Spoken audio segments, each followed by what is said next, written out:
So ito na mga lode, no. Bubuo na kami at nandito na lahat yung trusses natin sa sa taas. So ibubuo na namin to dahil inakyat ito hati-hati. So buuin nga nito at lalagyan ng pansi, no. Same procedure pa rin kung paano kami maggagawa sa baba. Dito ganun din.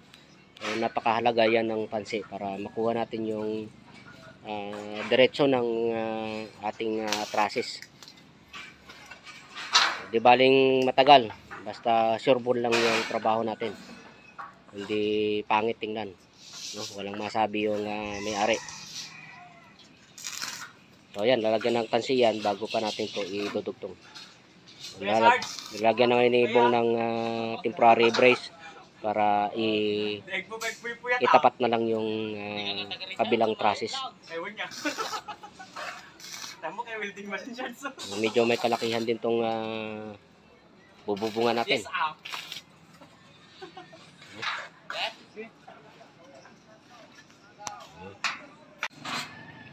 So ito na mga lodi, no, nakapagtayo na kami ng isa. Main truss, no. Pasensya na kayo at apat na kami, walang nagbibideo sa amin ng tinayo namin. Pero madali lang ito tayo mga lodi. No, ayun lang dahil mataas tayo sa biga nila, naglagay lang kami ng patungan namin. Pero nakalibil na paikot yan. Insaktong taas na yan yung ginawa namin. So, and then nung tinayo na namin to, may sirga kaming lubid kabilaan. So pwede na iwanan yan. Ngayon tatalian na lang ng alambre. So naglagay din kami ng tubo dyan na nakatayo para for safety lang.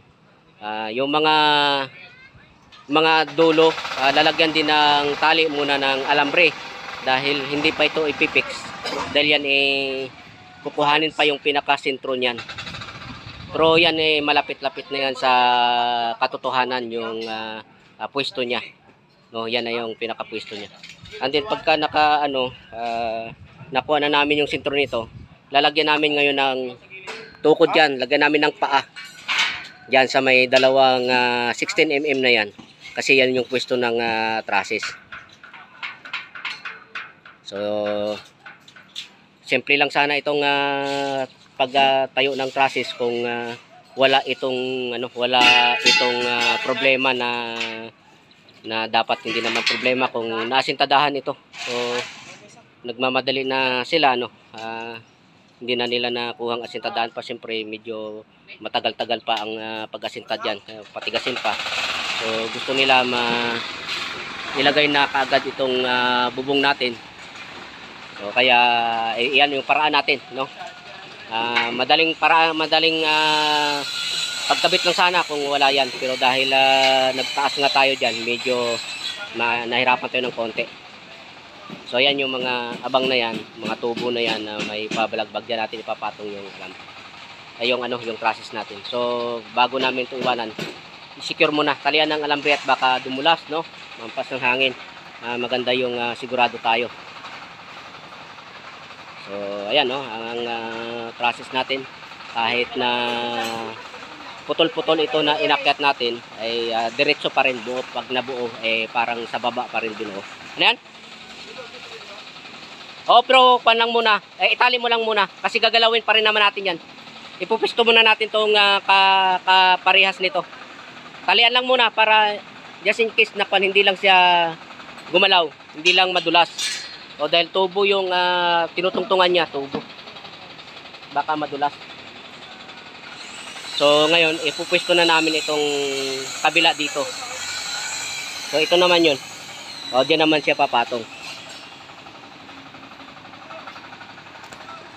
So apat na kami ang gagawa kaya medyo pagka kailangan nila ng tulong, umaakyat ako sa taas, no. Kaya pagka magaganitong critical, pasensya na kayo, hindi na nakita kung paano itinayo. Pero madali lang ito itayo, no. Dalawang tao lang ang nagtatayo nito. Then dalawang tao din yung may hawak ng lubid para hindi lang matumba. So okay mga lodi, no. Balik tayo ulit dito sa trabaho natin. So habang pre-prepare nila Bong at ni Reggie yung kanilang welding machine, Dalawang welding machine ang gagamitin natin. I-inspection muna natin yung paglalagyan natin ng trusses kasi ito temporary pa to. So gagawin natin dito dahil ang sinukatan kasi natin ng mga trusses natin ay yung mga dulo, bawat kanto. Yun yung nilagyan natin, yung sinukatan natin. So kung maglalagay tayo ng trusses, make sure lang na yung reference nyo ay yung mga pinagsukatan nyo, itong mga kanto. Wag na wag kayong umasa dito sa gilid ng biga na to. Mabuti lang kung diretso yung biga. So dito ang biga nila ay parang ahas, no? So ito na naman tayo, no? Kukomment na naman tayo sa trabaho ng iba, pero ito yung proseso. So kailangan lang talaga natin may paliwanag din kung ano ang gagawin. So sa ganitong sitwasyon na yung biga ay hindi diretso, no? Ito parang ahas to, no? Tatansian natin para makuha natin yung insaktong bulada, dahil itong mga trusses natin ay buo na, naka-insaktong sukat na ito, na-compute natin ang mga sukat nito. So hindi na tayo pwedeng magkamali pa rito, dahil pagka sumablay tayo rito, halimbawa pumasok ito at doon naman isumubra, dahil sa nakita natin dito ay tingnan mo, pasok pa yung pasok pa itong trusses natin, kasi dapat yung member na yan ay tatapat yan sa gilid ng trusses. So pasok ito at doon sa kabila ay insakto na. So ibig sabihin may problema. So gagawin natin, kung ito ang kukunin natin, hindi natin alam, baka ito ay lumabas yung trusses natin sa sukat natin. Kaya pinakamabuti, tansian yung dulo para makita natin yung insaktong tatamaan ng trusses. Dahil ipipix na natin ito. So ganun mga lodi, ang tip ko sa inyo ay pag nag-install ng trusses, make sure na kung ano yung sinukat nyo, doon dapat tatapat yung trusses nyo, dahil sa ganitong pagkakataon na yung mga biga ay hindi diretso, ay magkakaroon na tayo ng problema. Oras na ipon weld nyo na yan, wala nang balikan yan.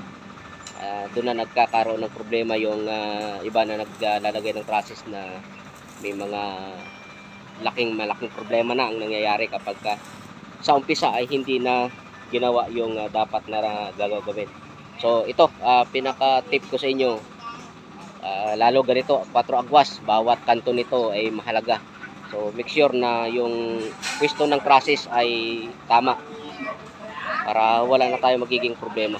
So ito, tatansiyan ito bago ipipix yung yung trusses natin. So okay na, no, nakuha na natin yung sentro doon sa gilid. Ayan, no, kinukuha na nila yung tansi. So ang tatansiyan naman natin ngayon, itong gilid ng trusses, para makita natin yung tuwid, para makuha natin yung eksaktong kasi ipipix na natin ito. Okay, lalagyan na nila ng tansi ngayon yan. So ayan mga lodi, yung diskarte namin dyan, nilagyan natin ng paa na angle bar. So nakapagkabit na rin tayo dito sa kabila, at sinisecure na ni Bong sa ibabaw yung isang side nito. At din si Reggie, yan, sinisecure na rin yung paa doon. So sana lang hindi na tayo sigurado na tayo sa level natin para wala tayong babaguhin.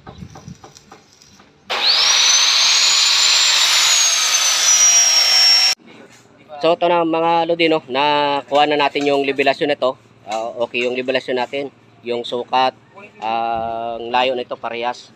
So ang ginamit natin dito, dahil malayo tayo dito sa dulo. Kung yung dulo ng trusses ang kunin natin para tansian, so wala tayong paraan para makatungtong tayo sa dulo. At medyo delikado, no? So ang solusyon natin ay kinumpute na lang natin to sa calculator na lang. So ito yung reference natin, which is 1 meter sa baba. Then siyempre i-compute mo yung, kasi naka-incline dito, i-compute mo para makuha mo itong top chord. And then i-compute mo rin yung dulo nun para magtugma sila rito. So ito perfect, no? Perfect yung ano natin, ang alignment natin dito. So kaya lalagyan palalagyan ko na ng paa sa kanila, magkabilaan. Dahil yan na yan, oh, nasa ano na tayo, yung tansi, oh. Nakalibil na tayo at yung laki ng bulada magkabilaan, itong tatlong trusses na to ay parehas na. So yun lang yung paraan natin para makuha yung parehas na bulada dahil yun ay naka ano yan, yung hip thrust niya. Kung ang ginagawa dyan, kung abot nyo yung dulo ng trusses, bawat dulo, yun yung nililibil at yun ang tinatansian kung parehas ang layo. So dahil hindi natin abot, dahil malayo, so calculator na lang ang ginamit natin para makuha yung ano niyan, para makuha yung kanyang libilasyon. At ito, itong portion na to tapos na, yung kabila na lang. So sa mga nagtatanong kung buhay pa itong welding machine natin, so ayan, oh, buhay na buhay. Yan pa rin yung ginagamit namin at in fairness dito sa kay ProKeep, so hindi pa siya bumibigay. So, matibay din. So kaya lang yung ano nila, pinagkaiba talaga nila dito sa ating Hercules ay 136 lang. Dito sa kay ProKeep ay 387 na yung kanyang seating. So ganyan kalayo yung pinagkaiba nila. Pero buhay pa si ProKeep, mga lodi. Huwag kayong maglala. Siguro tatagal naman siguro ang buhay nito at maraming nagtatanong ito. Kuya, buhay pa ba yung ProKeep mo? Buhay pa yan. Ayan po yung ginagamit namin. At ang kawad na mga ginagamit namin yan, mahaba yan. So to, mga lodi, no, nayakyat na namin yung major parts ng ating trusses. Yung 4 na hip truss, and then itong main truss natin. At ito lang yung diskarte namin dito para hindi naman mahirap, no. Naglagay lang ng temporary na pagpapatungan ng trusses kasi i-welding yan doon. So mas better na may lalagyan nyo ng patungan para mag-adjust kayo, hindi na kahit na mahulog doon sa pinakapuno, hindi na kayo mahirapan.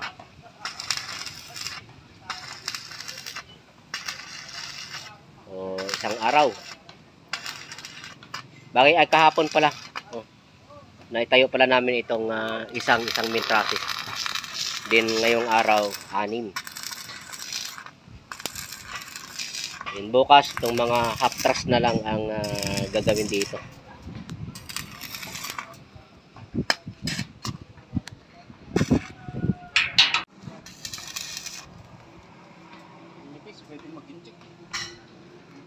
So yun pala yung tansi na yon. Yun, tinansian yan, tapos sa kabila doon tinansian din yung nandun. So nakuha na natin yung dalawang side. So ito, sure na tayo na yung ditong dalawang side na to ay parehas na ang ano nito. Parehas na yung haba ng bulada. Dahil yung iisa lang ang sukat kasi nitong trusses na pinabrikit natin. Kaya pag nakuha natin yung dalawang side, ay sigurado na tayo. Yung dalawang side na to ay sigurado na. No? Ang concern na lang natin dyan ay yung taas niya. Yung taas ng trusses. So far naman maganda naman yung level. Wala na kaming binago sa levelasyon ng trusses. So far so good. So pakapo na kami sa ngayon. Uwian na muna. Guitan mo. So mga lodi, no, maglalagay tayo dito ng half truss, no.